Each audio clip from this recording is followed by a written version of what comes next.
Hello बच्चों, चलिए प्रश्न को पढ़ते हैं। निम्न में से कौन सी युक्ति जन्म नियंत्रण के लिए सबसे अधिक सुरक्षित मानी जाती है? दिए गए प्रश्न के चार विकल्प हैं। ए आवर्ती विधि, बी बौद्धिक भौतिक रोधक का उपयोग, सी अनचाहे गर्भ का गर्भपात, डी वाद्यकरण तकनीक। दिए गए प्रश्न की मुख्य अवधारणा है मुख्य अवधारणा है मुख्य अवधारणा है गर्भ निरोध।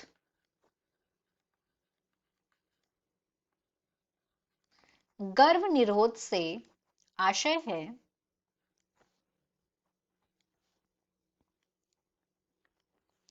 ये जन्म नियंत्रण करता है। गर्भ निरोध को जन्म नियंत्रण और प्रजनन क्षमता नियंत्रण के नाम से भी जाना जाता है। इसे किसके किसके नाम से जाना जाता है? जन्म नियंत्रण, जन्म नियंत्रण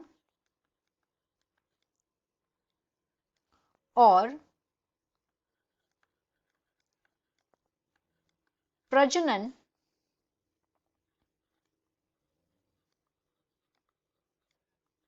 क्षमता नियंत्रण से भी इसे जाना जाता है, इन नामों से भी। अब यहाँ पे क्या होता है, ये इनमें कई सारी विधियां इस्तेमाल की जाती हैं और इन विधियों से गर्भ धारण को रोका जाता है। यहाँ पे गर्भ धारण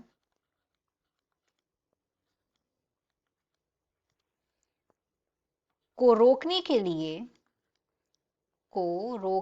लिए यहाँ पे विधियां या उपकरण इस्तेमाल किए जाते हैं। विभिन्न विधियां या उपकरण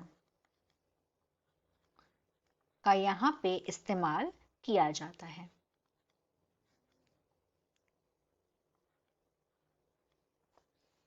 जन्म नियंत्रण की योजना, प्रावधान और उपयोग को परिवार नियोजन भी कहते हैं। अब हम यहाँ पे बात करते हैं, यहाँ पे क्या बोला गया है, कौन सी सबसे सुरक्षित यहाँ पे विधि मानी जाती है? तो यहाँ पे पहले विकल्प में दिया हुआ है आवर्ती विधि। यदि हम बात करें आवर्ती विधि के बारे में, अगर यहाँ पे विकल्प ए के बारे में बात करें तो आवर्ती विधि में क्या है? आवर्ती विधि अगर हम देखें तो ये होती है 28 से 29 दिन की महिलाओं में। मतलब यहाँ पे जो 14वां दिन होता है, 14वें दिन होती है यहाँ पे जो 14वां दिन होता है, इस दिन होती है महिला में, मादा में अंडोत्सर्ग।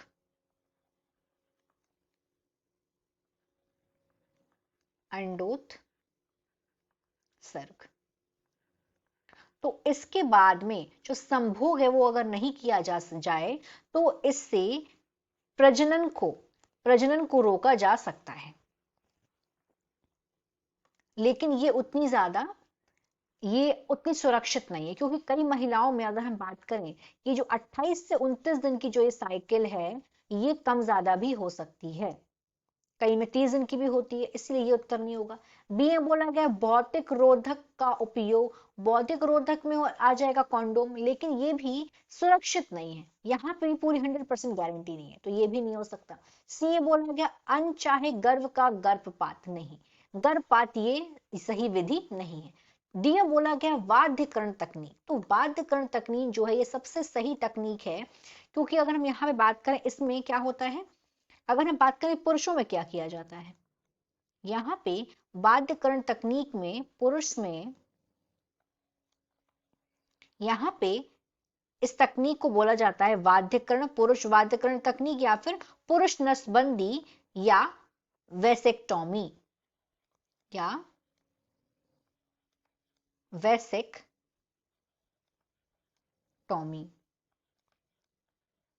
और इसमें पुरुषों के लिए शैल्य क्रिया द्वारा वाध्यकरण प्रक्रिया है। इस प्रक्रिया से पुरुषों की शुक्र वाहिका नलिका अवरुद्ध कर दी जाती है, जिससे शुक्राणु वीर्य के साथ पुरुष लिंग तक नहीं पहुंच सके।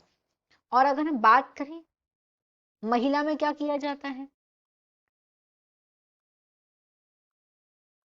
महिला में, तो महिला में इसे बोलते हैं महिला नसबंदी। गर्भरोधक का ये एक स्थायी तरीका होता है, चाहे हम पुरुष की बात करें चाहे महिला की बात करें।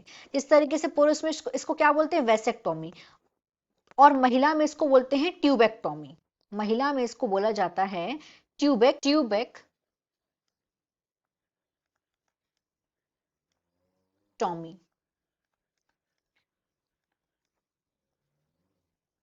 महिलाओं में ट्यूबेक्टोमी करी जाती है। इस प्रक्रिया में स्त्री की अंडवाहिकाओं को अंडवाहिका के छेदन से गर्भ स्थापना की तनिक सी संभावना नहीं रहती है। इसमें क्या करते हैं, इस शाल्य क्रम से शुक्राणु और अंडाणु का संभव असंभव हो जाता है।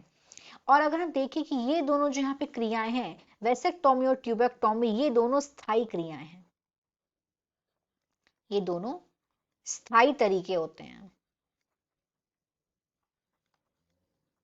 स्थायी तरीका है।